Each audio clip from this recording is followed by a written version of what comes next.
Today we're looking at this affordable high airflow case from TECWARE. It's the Nexus Air M2. The Nexus 2 is for a budget user who needs no RGB lighting. So if you're a system integrator or even just a home user and you're wanting something pretty standard, not too much bling, this will be ideal for you. It can take two 3.5-inch hard drives plus one 2.5-inch SSD or three 2.5-inch SSDs. You've also got room in there for a micro ATX or an ITX board. It won't take a full size or extended ATX, so make sure you've got a micro board, otherwise it won't fit. Fans included, you've got two on the front, which are 120 millimeters, or you can add two 140 millimeters. It also has a 120 millimeter included on the back. It will not take any other sizes. And on the top, you can add two 120 millimeter fans if you wish. The max GPU card length is 300 millimeters. Bear in mind, if you've got a water cooler fitted, that will reduce that by however much the width is of your water cooler. And the max CPU height is 165 millimeters. And we're going to have a look at the swing door in a few seconds. Inside the box, well, you've got the case, but you've also got a bag of screws and fittings there, which is pretty straightforward. As well as a bag, what's got cable tied is in there. Again, would have preferred to see Velcro ones, save the environment and all. Okay, before we look at the glass, one thing to bear in mind, this case will look very similar to another review we've done just recently called the Forge M2 from TECWARE. It's basically the same chassis, slightly different front on it, and different fans which don't light up. Otherwise, it's going to be very, very similar, so just bear that in mind. Right, okay, so the glass panel on there looks to be about 4 millimeters thick, pretty straightforward. It does open with a little notch at the bottom, which is a little difficult to get your fingers under, but if you persist, it will open. And as you can see, it's on a hinge, and it will open and close like that pretty easily. It does have a piece of plastic on, which will peel off now. There we go.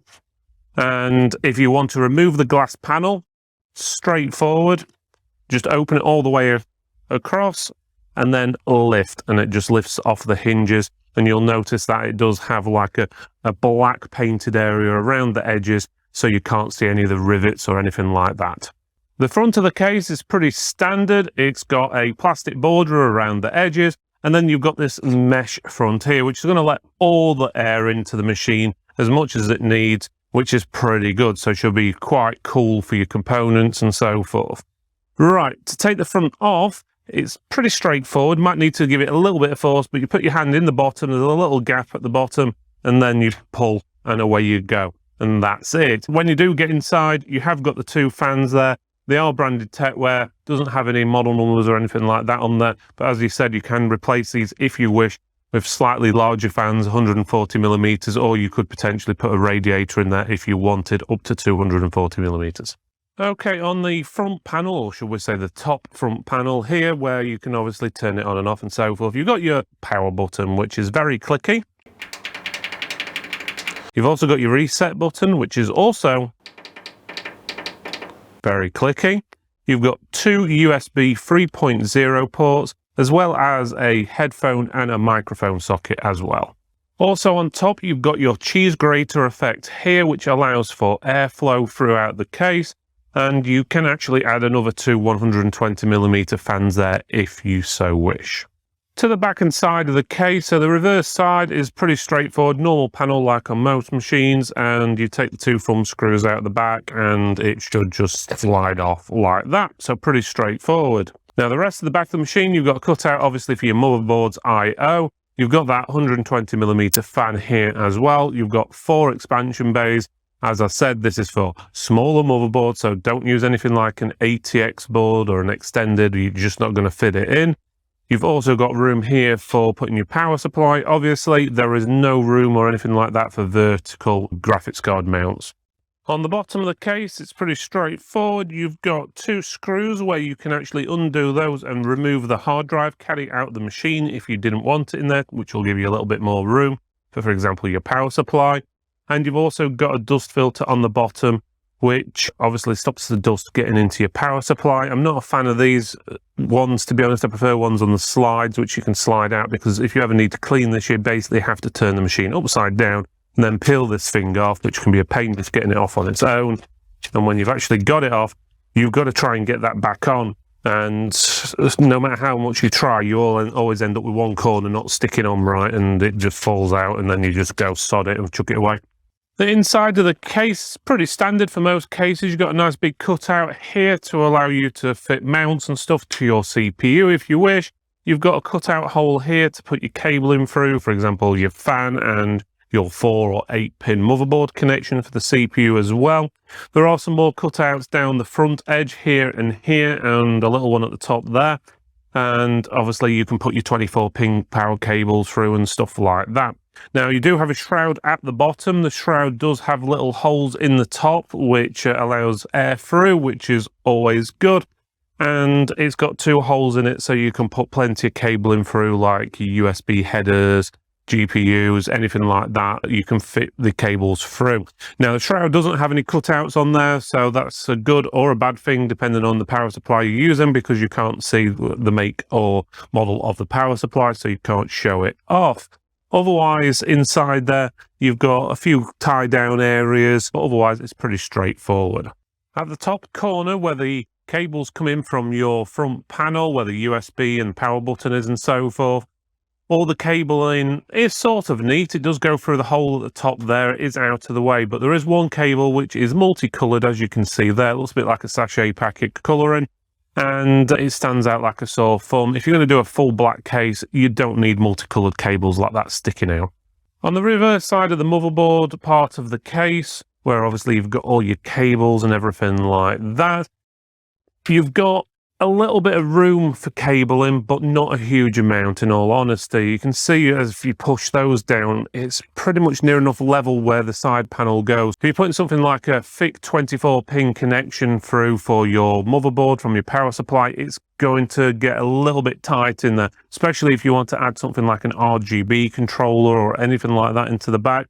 You are going to be struggling with room. But saying that, you can fit a 2.5-inch hard drive in here, or solid state drive, as well as 2 hard drives in the bottom, or 2 solid state drives in the bottom, or you could just completely remove that bay there if you wish. Your power supply goes in normal, plenty of room. You do have some cable tidy holes and stuff like that, pretty standard, but the biggest issue I've got is with the cabling. So first of all, you got the cable in what comes from the I/O panel. It's not too bad, to be honest with you, with the exception of the audio, which is multicolored again. Why? I just don't see the need of it. They're probably saving by using old parts and so forth. But in reality, that should be black all the way to the end, just like all these other cables are. Now, going on to the fan cables, and this I don't like at all, is a little bit of a mess, basically. So what they've done, each of the fans is a non-PWM, so a free pin connection, with a Molex connection on as well. So they're wanting you to power these through the Molex connection, so you connect up that to your power supply. But I never like these multi-connectors, and one of the reasons is, one, they don't fit together properly, and they can cause shorts. And to prove that point, just look how these are connected. This one is in, and then that one's at an angle there, and then that one's at an angle there. So you're not telling me they're connected up properly. That could cause shorts and all sorts of issues. I'm not a fan of this sort of way of putting cables and daisy chaining them together should be outlawed, in my opinion. What's wrong with putting a 3-pin or a 4-pin PWM connector fan header on where the daisy chains together and they just plug into the motherboard? I don't know. Motherboards these days do have fan connections. So in conclusion, we've got a no-nonsense, high airflow, small case, which hasn't got too much bling on it. So depending on what you prefer, lots of RGB or not, it may be or may not be for you. There are some negatives. Cabling is the main issue I've got issues with, is mainly those multicolored cables what are coming out, what look like sachet packets, or rainbows, depending on how you want to look at it. When you've got an all black PC, and then you've got these multicolored cables sticking out, doesn't look good. Also, those blocks of Molex cables at the back aren't very good either. I think that should be outlawed, especially because all the cables don't go together 100% and they're a pain, and I've had no end of issues with them in the past. What I think they should have done is just stuck a daisy chain option for the 3-pin fan connection, or even making it a 4-pin PWM connection and plug it into the motherboard instead. You could actually go out and do that if you wanted to get away with the Molex connections. You could buy yourself a 1-way to a 3-way splitter. It could be a PWM or a 3-pin version for the fans, and plug the fans into that instead. And at least that way you'll be able to alter the speeds of the fans. Talking about the speed of the fans, they are okay. I wouldn't say they're too noisy, but you can hear them over ambient. They're roughly around about 4 to 5 decibels above ambient noise.